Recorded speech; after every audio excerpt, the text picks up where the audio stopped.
Hello and welcome back to another episode of OSCE Talk. Today we're going to be talking through type 2 diabetes, some of the pathophysiology, management, and then also how to take a history.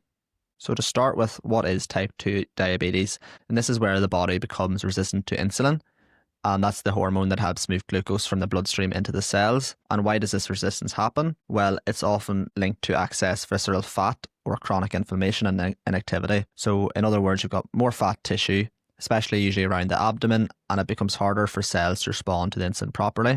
To compensate, the pancreas tries to pump out even more insulin, and over time, this constant demand leads to fatigue of those cells, and the pancreas starts to wear out. That combination leads to persistent high blood sugars.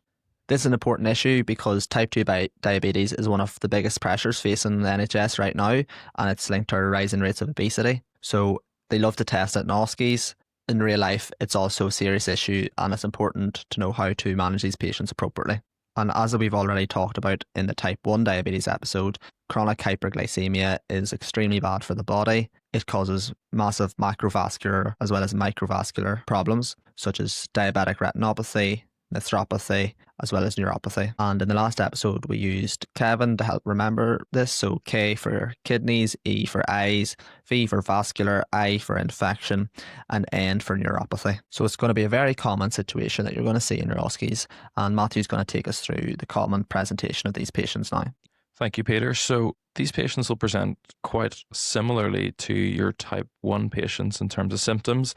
However, it's going to be a very different patient population that you're actually diagnosing type 2 diabetes in. So some of the similar symptoms will be tiredness. These patients will be exhausted. Some of them also may pass more urine and feel more thirsty. However, that's a lot more typical with type 1, but it is possible with type 2. Often these patients will be overweight. Sometimes they can have recent weight loss. Again, it's more similar for type 1, but more often these patients will actually be overweight. I think one of the most common ways that this is actually diagnosed is through these patients repeatedly attending with opportunistic infections. That'll be things like urinary tract infections or thrush and even oral thrush. Patients like these present to the GP a number of times, and often when they do, we'll test their HbA1c and actually see that, they're either pre-diabetic or diabetic, and that'll sort of explain why they're getting repetitive infections. Other things they might notice is actually that their wounds are very slow to heal. Cracks or breaks in the skin can be taking, 2 to 3 times longer than other people. And other less common features, but ones that pop up in exams now and again, is sort of that acanthosis nigricans, and that's that sort of hyperpigmentation of the skin. It's often in the axilla, in the neck, in the groin, on the back of the elbows, things like that. And that's just a sign that someone is in sort of a high cortisol state, and again is linked with other autoimmune diseases, but specifically type 2 diabetes. Now just going into some of the risk factors, these are going to be very, very different than the type 1 diabetics. Often these patients are going to be sort of older, over 40 years old. However, there is one difference there, and that's for people from sort of South Asian, Chinese, Black African backgrounds. Unfortunately, they're at higher risk of type 2 diabetes, and specifically for that South Asian group, they're also at significantly higher risk of heart disease. So just, again, because someone is a bit younger, 25 to 30, does not mean that they can't present with type 2 diabetes, and doing a HbA1c is important. Other important risk factors is obviously genetic and family links. Does a parent or brother or sister have it? Can also be due to diet and lifestyle. Are they overweight, not very physically active, or do they actually have another comorbidity such as high blood pressure? All those things are going to push them into a higher risk category.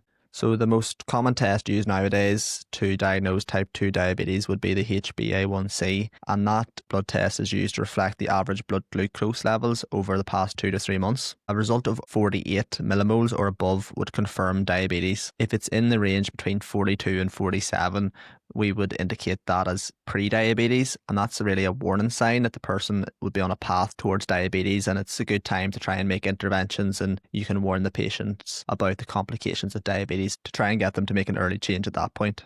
Just to mention, that isn't suitable for everyone. In certain patients that have like a high red blood cell turnover, such as certain hemolytic anemias or even pregnancy, you can't use that HbA1c. So in those instances, you would use direct glucose measurements. So that would either be a fasting glucose, which is the finger prick, and that would be above 7, or else a random one above 11.1. In certain borderline cases, or usually in pregnancy, they use the oral glucose tolerance test, but it's not used in standard practice. So just to summarise all those numbers, HbA1c above 48, pre-diabetic is between 42 and 48, then a fasting blood glucose above 7 or a random above 11.1. HbA1c is the gold standard because patients can't essentially lie in that blood test because it's an average over 3 months. What you find with the random blood glucose levels is that some patients might try and have a good week or a good 2 weeks coming up to that appointment because they know they don't want to get caught out, that they haven't been living a healthy lifestyle over the last couple of weeks. But that HbA1c will really show how that patient has been controlling their blood sugars over the last 3 months. So just then thinking about sort of management of type 2 diabetes, obviously you've got the basic things and then we'll sort of have a chat through all the drugs one by one. So for the lifestyle and diet, the diet that's really recommended is like the low glycemic index with some exercise and then just aiming to lose weight through that. And low glycemic index diets, really all that consists of is just vegetables, high fiber foods, no ultra processed sugars, things like that. I would say at the minute there is a lot of like fad diets for diabetics, there's ketogenic diets and all sorts of sort of special diets, but really what the NHS is recommending is just a low glycemic index diet, and that really is just vegetables with some fruit thrown in there. Other things that are offered is sort of a structured diabetes education program. I would say the engagement with that in actuality is pretty poor. That's probably one of the aspects that isn't engaged with as much for diabetics. And then the other thing that's done is that they have really close monitoring by the GPs, and actually there will be a diabetic clinic done within the GP. Really, the aim is for the HbA1c of diabetics to be done every 3 to 6 months. Whether that is actually hit is another thing. And most diabetic clinics are done about once a year in GP.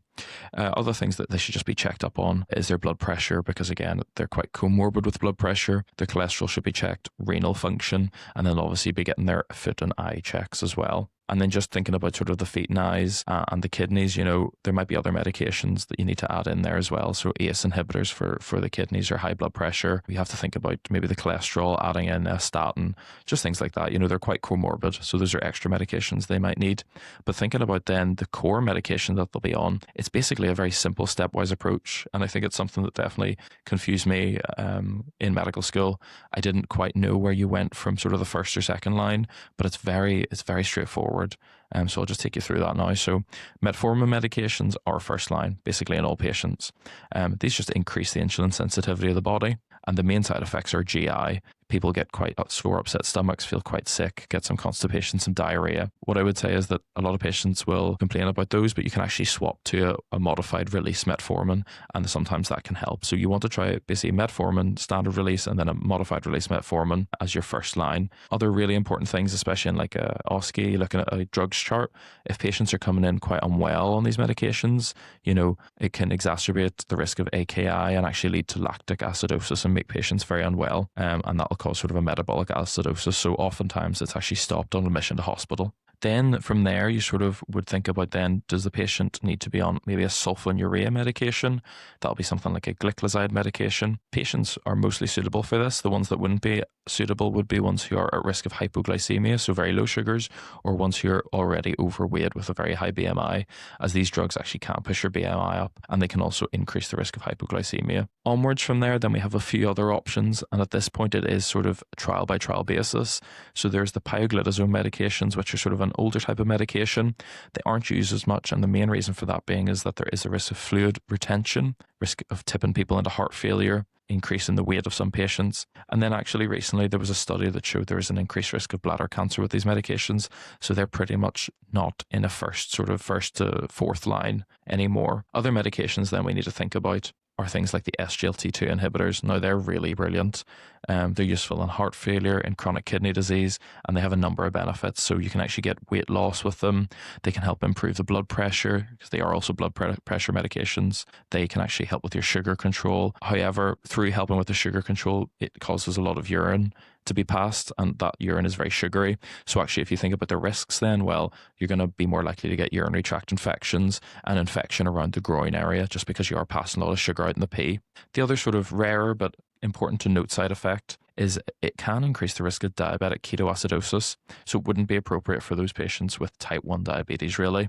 This is a diabetic ketoacidosis that's actually euglycemic, which means that their blood sugars are normal, but they're actually diabetic. They're in ketoacidosis, and that's just something to be aware of. Some of the other drugs I want to touch on really quickly are the DPP-4 inhibitors, and that'll be things like sitagliptins, they're really great drugs. They're well tolerated, usually weight neutral, and then there's a very rare risk of pancreatitis with those. And then the other medications that are really sort of hot in the news at the moment are those GLP-1 agonists. That'll be things like liraglutide, semaglutide. You might know them as like Ozempic, Mounjaro, Wegovy, things like that. These are usually subcutaneous injectable medications. They help to promote a lot of weight loss. They reduce your appetite and they sort of reduce the gastric transit. However, these can have quite significant GI side effects. People get reflux and heartburn, and there also is a significant enough risk of pancreatitis. So that's something to be aware of. There's a number of criteria you have to meet, but it's good to think about, the BMI is one of them, and then sort of comorbidities is the other. So you basically need a BMI of really over 35 to 40 to get them in England. And then Northern Ireland, they've still not been introduced. And then comorbidities would be things like hypertension, for them even to be considered. What I would say is that these medications are very expensive and, they do have risks to them. So they're quite tightly controlled at the moment. Finally, patients may end up on insulin. And really, if you see when you're in the hospital a patient who's on insulin, who's a diabetic, a type 2 diabetic, you're thinking that their control must be very poor. They will then be managed by actually, a specialist diabetic team.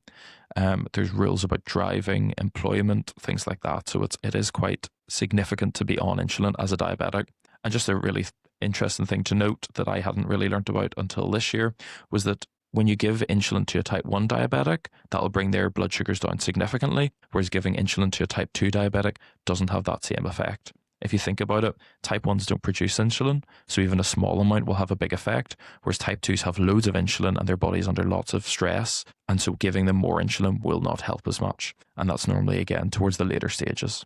Okay, so that was a nice summary there of type 2 diabetes. I don't think we're going to do a history of this one. It's quite similar to the type 1 diabetic episode in history. What is important to be aware for these patients is that they're going to be older, they're going to be more overweight, so they're going to be more comorbid. So it's important at any chance you get to meet these patients that you always remind them about their appointments, about their eye screening appointments, about their podiatry appointments, because these patients mightn't often present to the doctor. And as a doctor, it's always important that you take that opportunity to encourage them to attend their appointments and also to look out for any signs of worsening diabetes. So that's going to be eye changes, feet changes, any numbness or tingling in the hands or feet, or recurrent infections. What's going to be more likely in an OSCE is you'll probably get a counselling station for these types of patients, and that's going to be something that we'll cover later on. Yeah, that's brilliant, Peter. I think the main thing to say is that these patients are going to become more common, unfortunately. There's going to be a lot of type 2 diabetics, and there's a lot of new medications, so I guess it's just keeping on top of the medications as they come out. And it can be quite complex, but just think of that sort of basic step-by-step approach, metformin, then everything else, and then insulin. Absolutely. And I think I'd really like to cover an episode on those GLP-1 agonists that we were talking about and do a good in-depth dive in them because they're very interesting, aren't they? Yeah, 100%. And they're incredible medications, the impact on the heart, the impact on the kidneys, and their obviously impact on weight and diabetes. And, they are very popular at the minute, and they're something that's in short supply. So we'll definitely cover those at a later stage. Brilliant, Matthew. Thank you. Thank you.